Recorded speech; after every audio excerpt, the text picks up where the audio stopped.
好啦，跟住呢度咧就講到巨型金屬結構物質嘅性質啦。咁有幾點都係比較重要嘅。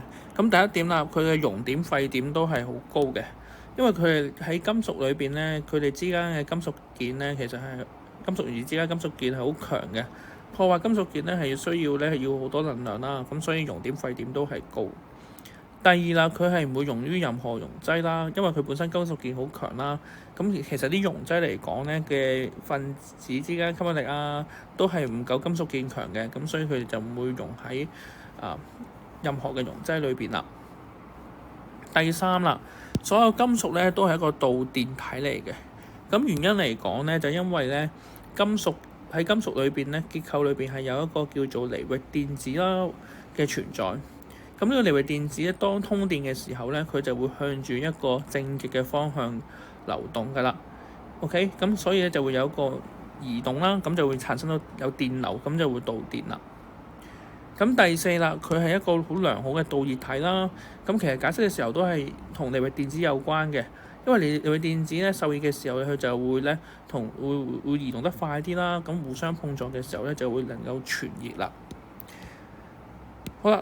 第五啦，金屬嚟講咧，佢個硬度通常都係好高嘅，但係唔係全部都高嘅，大部分都高啦，因為同個金屬鍵好強有關。咁破壞佢咧就需要好多能量啦。咁佢哋硬度本身嚟講都係好高嘅。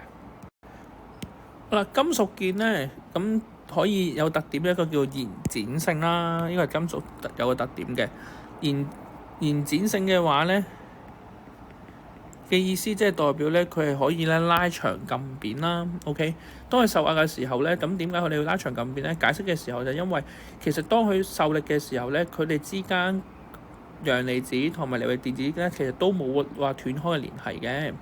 咁呢啲無方向性嘅金屬鍵咧，其實依然都係存在啦。咁就可以令到佢可以有一個移動或者改變形狀嘅性質。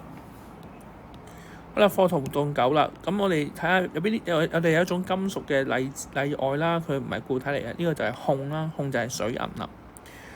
另外咧，有邊啲金屬質地柔軟啦？咁我哋以前都做過實驗啊，就可以用把刀嚟切開金屬啊嘛。咁嗰種金屬叫鹼金屬啦，鹼金屬即係第一族嘅金屬咧，都係質地會比較柔軟嘅。